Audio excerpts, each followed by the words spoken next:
Hi again, everybody, and welcome back to the 2017 Colorado State Championships. The awareness of what we have has always been an issue.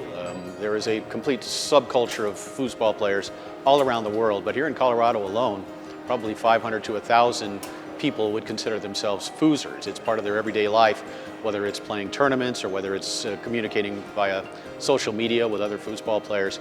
But for the most part, it's something that still to this day people don't know. We're here in Thornton at the 2017 Colorado State Championships, one of the three biggest tournaments in the on the American Table Soccer Tour.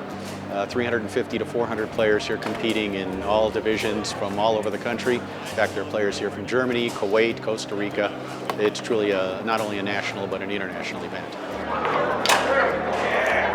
The first professional tournament ever was held in 1974 at Elitch Gardens, right down the highway here. And in the early era, there were players from the Pacific Northwest who sort of created the pro style. Then it moved to Minnesota, where the best players were coming out of a high school system sponsored by Nut Goody, which I guess was a candy bar. And then in the late 70s, it started to develop here in the Denver area due to guys like Mike Bowers. My name's Mike Bowers. I was a professional foosball player back in the 1970s. Received a lot of notoriety because I won the first World Championships that took place right here in Denver at the old Elitch Gardens over on the west side. And you know, it was an incredible time. It was very impressive that they ran a $50,000 tournament for the first big tournament in foosball. And I feel blessed, you know, that I was able to participate.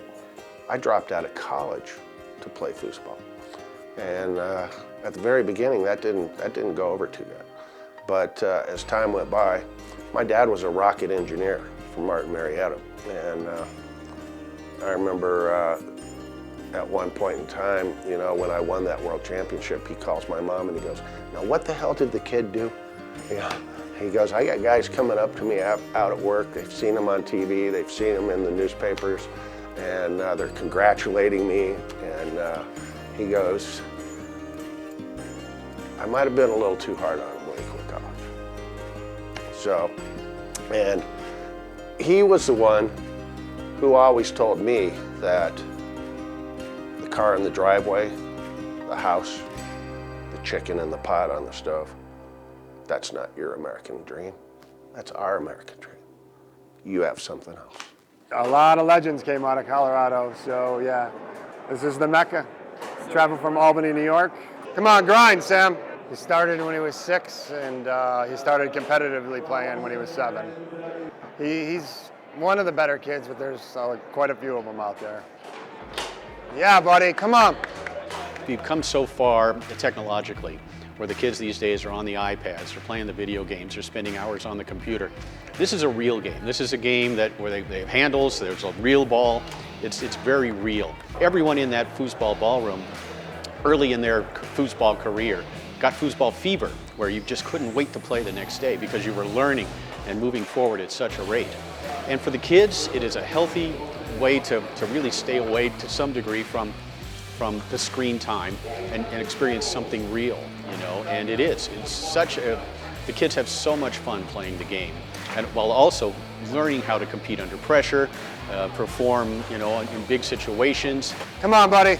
To control their emotions and their temper, and to also really develop that part of their brain that allows them to think strategically. Yes, buddy, come on. Come on, buddy. One more.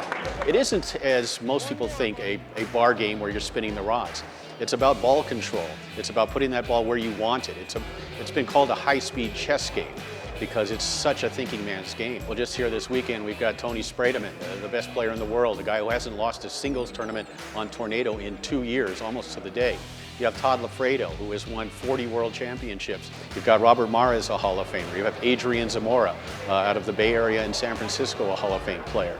These are some of the biggest names in the history of American table soccer that are here this weekend to compete. Coming up is table 25. Daniel Focus and Jack. It is a sport, and it is athletic.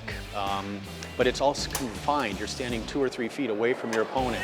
All your movements are very, very small, but there are athletic players, guys who are faster, Obviously, these guys do come prepared. They'll spend table time.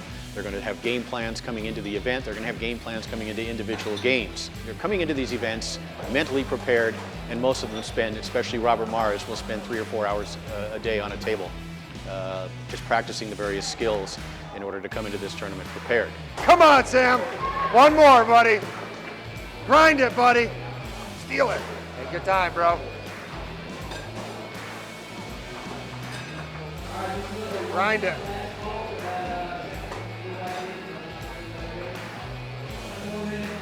Yes! Yes! Yeah, buddy!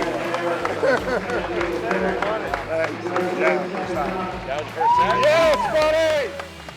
It's about him, so it's about them now. This is our future right now, so.